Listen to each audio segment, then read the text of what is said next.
Hi ಎಲ್ಲರಿಗೂ ನಮಸ್ಕಾರ. ನನ್ನ ಹೆಸರು ವಿಶ್ವಜಿತ್. ನಾನು ನಿಮಗೋಸ್ಕರ ಇಂಟ್ರೆಸ್ಟಿಂಗ್ ವಿಡಿಯೋ ತೊಗೊಂಬಂದಿದ್ದೀನಿ ಇವತ್ತು.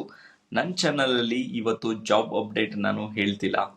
ಇವತ್ತು ನಾನು ತೊಗೊಂಬಂದಿರೋ topic how to speak in English. ಹೌದು, ಇಂಗ್ಲೀಷಲ್ಲಿ ಮಾತಾಡೋದು ಬಹಳ ಇಂಪಾರ್ಟೆಂಟ್. ಇವಾಗ ನಮಗೇನಾದರೂ ಒಂದು ಜಾಬ್ ಬೇಕಂದ್ರೂ ಇಂಗ್ಲೀಷ್ ಗೊತ್ತಿರಬೇಕು, ಅಥವಾ ಬೇರೆ ಪ್ಲೇಸ್ಗೆ ಹೋಗ್ತಾ ಇದ್ದೀವಿ ಅಂದ್ರೂ ಇಂಗ್ಲೀಷ್ ಗೊತ್ತಿರಬೇಕು, ಬೇರೆ ದೇಶಕ್ಕೆ ಹೋಗ್ತಿದ್ದೀವಿ ಅಂದ್ರೂ ನಮಗೆ ಇಂಗ್ಲೀಷ್ ಬಹಳ ಮುಖ್ಯ. ಇಂಗ್ಲೀಷ್ ಒಂದು ಗ್ಲೋಬಲ್ ಲ್ಯಾಂಗ್ವೇಜ್. ಇಲ್ಲಿ ನಾವು ಎಲ್ಲ ಥರ ಸ್ಕಿಲ್ಸ್ ಇಂಪ್ರೂವ್ ಮಾಡಿಕೊಂಡ್ರೆ ಖಂಡಿತ ನಮಗೆ ಒಂದು ಕಾನ್ಫಿಡೆನ್ಸ್ ಬರುತ್ತೆ. ನಾವು ದಿನಾಲೂ ಸ್ವಲ್ಪ ಟ್ರೈ ಮಾಡ್ತಾ ಹೋದರೆ ನಮಗೆ ಖಂಡಿತ ಒಂದು ಪಾಸಿಟಿವ್ ರಿಸಲ್ಟ್ ಸಿಕ್ಕೇ ಸಿಗುತ್ತೆ. ಆಮೇಲೆ ವೆರಿ ಇಂಪಾರ್ಟೆಂಟ್ ಏನಂದರೆ, ನಾನು ಕೆಲವು ಪಾಯಿಂಟ್ಸ್ ಹೇಳ್ತೀನಿ. ಇದ್ರ ಬಗ್ಗೆ ನೀವು ದಯವಿಟ್ಟು ಒಂದು ಕಡೆ ನೋಟ್ ಡೌನ್ ಮಾಡ್ಕೊಳ್ಳಿ, ಇಲ್ಲಾಂದರೆ ಈ ವಿಡಿಯೋನ ಸೇವ್ ಮಾಡ್ಕೊಳ್ಳಿ. ಫಸ್ಟ್ ಏನಂದರೆ, ನಾವು ಜಡ್ಜ್ ಮಾಡ್ತೀವಿ. ಬೇರೆಯವರು ನನಗಿಂತ ಚೆನ್ನಾಗಿ ಮಾತಾಡ್ತಾ ಇದ್ದಾರೆ, ಬೇರೆಯವ್ರ ಲ್ಯಾಂಗ್ವೇಜ್ ತಪ್ಪನ್ನ ಹುಡುಕ್ತೀವಿ. ನಾವು ನಮ್ಮ ತಪ್ಪನ್ನ ಬಿಟ್ಟು ಬೇರೆಯವ್ರ ತಪ್ಪನ್ನ ಹುಡುಕ್ತೀವಿ. ಇದು ಬಹಳ ತಪ್ಪು. ಹಾಗೆ ನಾವು ತಪ್ಪಿದ್ರೆ ನಾವು ಗೈಡ್ ಮಾಡೋದು ತುಂಬ ಒಳ್ಳೆಯದು. ಯಾಕಂದರೆ ಎಲ್ಲರೂ ಪರ್ಫೆಕ್ಟ್ ಇರಲ್ಲ ಲೈಫಲ್ಲಿ. ಎಲ್ಲರಿಗೂ ಏನಾದರೂ ಒಂದು ಅಪ್ಸ್ ಆ್ಯಂಡ್ ಡೌನ್ಸ್ ಇದ್ದೇ ಇರುತ್ತೆ. ಇಂಗ್ಲೀಷಲ್ಲೂ ಕೂಡ ಅಷ್ಟೇ, ನಾವು ಬೇಗ ಜಡ್ಜ್ ಮಾಡ್ತೀವಿ. ಆ ಥರ ಎಲ್ಲ ಮಾಡೋಕ್ಕೆ ಹೋಗಬಾರ್ದು. ಬೇರೆಯವ್ರಿಗೆ ನೀವು ಇನ್ನೂ ಚೆನ್ನಾಗಿ ನೀವು ಗೈಡ್ ಮಾಡ್ಬೋದು. ಹಾಗೆ ಬೇರೆಯವರು ಕೂಡ ನಿಮಗೆ ಗೈಡ್ ಮಾಡ್ತಾರೆ.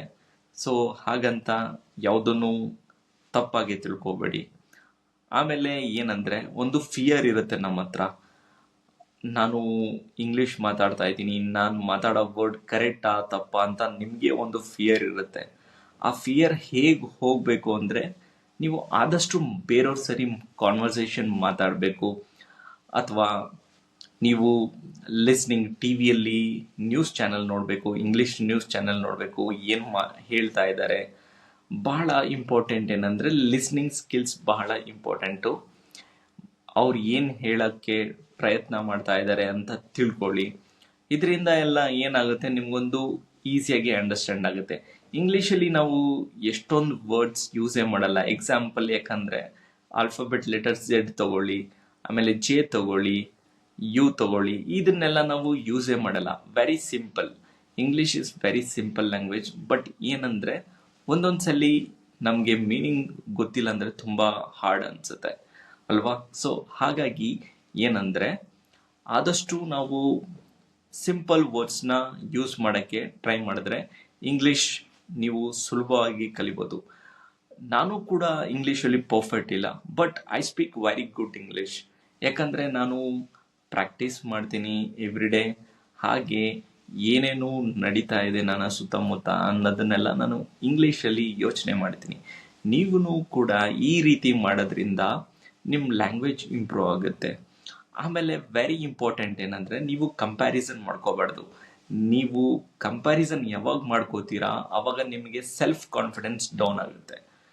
ಹಾಗೆ ನಿಮಗೆ ಲ್ಯಾಂಗ್ವೇಜ್ ಮೇಲೆ ಕಂಪ್ಲೀಟಾಗಿ ಕಾನ್ಫಿಡೆನ್ಸ್ ಹೋಗ್ಬಿಡುತ್ತೆ.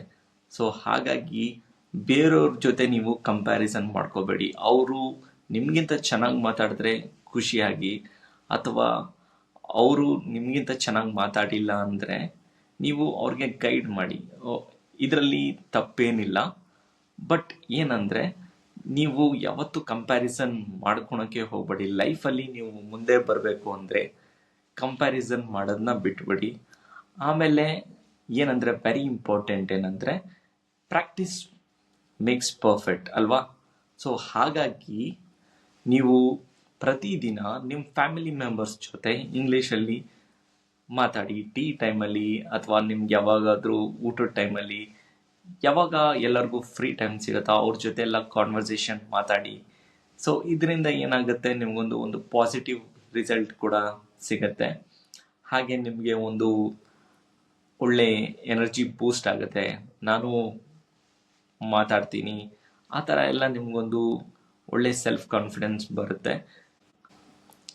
ವೆರಿ ಇಂಪಾರ್ಟೆಂಟ್ ಏನಂದರೆ, ಆದಷ್ಟು ಸಿಂಪಲ್ ವರ್ಡ್ಸ್ನ ಯೂಸ್ ಮಾಡಿ ಇಂಗ್ಲೀಷಲ್ಲಿ. ಐ ವಿಲ್ ಡೂ ಇಟ್, ಈ ಥರ ಸಿಂಪಲ್ ವರ್ಡ್ಸ್ ಯೂಸ್ ಮಾಡಿದಾಗ ನಿಮಗೆ ಒಂದು ಕಾನ್ಫಿಡೆನ್ಸ್ ಜಾಸ್ತಿ ಆಗುತ್ತೆ. ಆಮೇಲೆ ನೀವು ಇಂಗ್ಲೀಷಲ್ಲಿ ಇಂಪ್ರೂವ್ ಆಗಬೇಕಂದ್ರೆ ಯು ಶುಡ್ ಟಾಕ್ ಮೋರ್. ನೀವು ಎಲ್ಲರ ಜೊತೆನೂ ಮಾತಾಡಿ. ಇದರಿಂದ ಏನಾಗುತ್ತೆ, ನಿಮಗೆ ಒಂದು ಲ್ಯಾಂಗ್ವೇಜ್ ಫಿಯರ್ ಹೋಗುತ್ತೆ. ಲ್ಯಾಂಗ್ವೇಜ್ ಫಿಯರ್ ನಿಮ್ಗೆ ಯಾವಾಗಾದರೂ ಇದ್ದರೆ ನೀವು ಮುಂದೆ ಹೋಗೋಕ್ಕೆ ತುಂಬ ಕಷ್ಟ ಆಗುತ್ತೆ.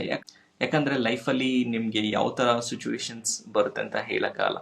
ಸಮ್ಟೈಮ್ಸ್ ಯಾರಾದರೂ 10 ಮಿನಿಟ್ಸ್ ಮಾತಾಡಿ ಇಂಗ್ಲೀಷಲ್ಲಿ ಅಂತ ಹೇಳ್ತಾರೆ, ಇಲ್ಲಾಂದರೆ 10 ಮಿನಿಟ್ಸ್ ಪ್ರೆಸೆಂಟೇಷನ್ ಕೊಡಿ ಇಂಗ್ಲೀಷಲ್ಲಿ ಅಂತ ಹೇಳ್ತಾರೆ.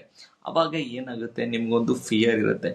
ಈ ಫಿಯರ್ ಎಲ್ಲ ಹೋಗಬೇಕು ಅಂದರೆ ನೀವು ಆದಷ್ಟು ಇಂಗ್ಲೀಷಲ್ಲಿ ಮಾತಾಡೋಕ್ಕೆ ಪ್ರಯತ್ನ ಮಾಡಿ. ಸಮ್ಟೈಮ್ಸ್ ಏನಂದರೆ, ನಿಮ್ಗೇನಾದರೂ ಟೈಮ್ ಸಿಕ್ಕಿದ್ರೆ ಬೇರೆ ಕಂಟ್ರಿಯವ್ರ ಜೊತೆನೂ ಮಾತಾಡಿ. ಕಸ್ಟಮರ್ ಸಪೋರ್ಟ್ ಏಜೆಂಟ್ ಜೊತೆ ಏನಾದರೂ ಡೌಟ್ ರಿಲೇಟೆಡ್. ಇದರಿಂದ ಏನಾಗುತ್ತೆ, ಅವ್ರು ಹೇಗೆ ಮಾತಾಡ್ತಾರೆ ಅನ್ನೋದು ನಿಮಗೆ ಗೊತ್ತಾಗುತ್ತೆ. ಲಿಸ್ನಿಂಗ್ ಸ್ಕಿಲ್ಸ್ ನಾನು ಹೇಳ್ದಂಗೆ ಬಹಳ ಇಂಪಾರ್ಟೆಂಟ್. ಯಾಕಂದರೆ ನಮ್ಮ ಇಂಡಿಯಾದವರು ನಾವು ಕ್ಲಿಯರ್ ಆಗಿ ಮಾತಾಡ್ತೀವಿ. US ಇಂಗ್ಲೀಷ್ ಡಿಫ್ರೆಂಟ್ ಆಗಿರುತ್ತೆ, UK ಇಂಗ್ಲೀಷ್ ಡಿಫ್ರೆಂಟ್ ಆಗಿರುತ್ತೆ. ಹಾಗಂತ ನೀವು ತಲೆ ಕೆಡಿಸ್ಕೋಬೇಡಿ. ನೀವು ವೆರಿ ಸಿಂಪಲ್ ಇಂಗ್ಲೀಷ್ನ ಪ್ರಾಕ್ಟೀಸ್ ಮಾಡಿ. ಫಸ್ಟ್ ನಿಮ್ಮ ಸುತ್ತಮುತ್ತ ಯಾರ್ಯಾರು ಇರ್ತಾರೆ ಅವ್ರಿಗೆ ನೀವು ಏನು ಹೇಳ್ತಾ ಇದ್ದೀರಾ ಅಂತ ಅರ್ಥ ಆಗಬೇಕು.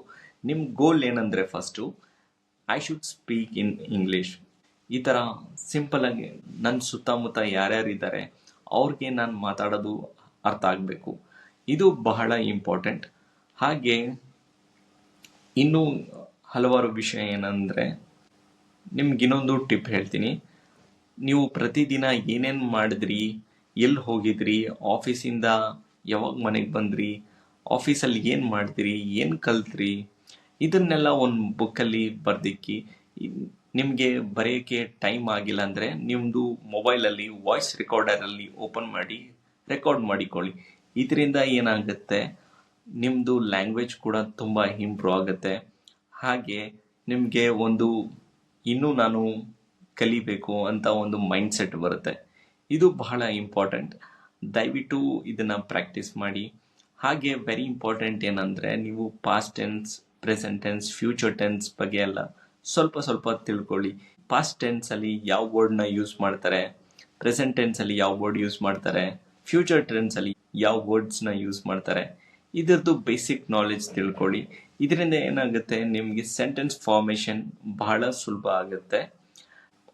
ನಾನು ಕಾಲೇಜಲ್ಲಿ ಹೋಗಿ ಪಬ್ಲಿಕ್ ಟಾಕ್ ಮಾತಾಡಿದ್ದೀನಿ. ಸೊ ನಾನು ಏನೇನು ಟ್ರಿಕ್ ಯೂಸ್ ಮಾಡ್ತೀನಿ ಅನ್ನೋದನ್ನೆಲ್ಲ ನಾನು ನೆಕ್ಸ್ಟ್ ವಿಡಿಯೋದಲ್ಲಿ ಹೇಳ್ತೀನಿ. ಬಹಳ ಸಿಂಪಲ್ ಟ್ರಿಕ್ಸ್ ಇರುತ್ತೆ. ಇದನ್ನು ನೀವು ಪ್ರಾಕ್ಟೀಸ್ ಮಾಡಿಕೊಂಡ್ರೆ ನೀವು ಸುಲಭವಾಗಿ ಇಂಗ್ಲೀಷ್ ಮಾತಾಡ್ಬೋದು. And English very important. English is global language. ಹಾಗೆ ಎಲ್ಲರಿಗೂ ಇವಾಗ ಬೇಕೇ ಬೇಕು. ನಾವು ಆದಷ್ಟು ಕಲಿಯೋಣ, ನಮ್ಮ ಕನ್ನಡ ಭಾಷೆನೂ ಜೊತೆಗೆ ಬೆಳೆಸೋಣ.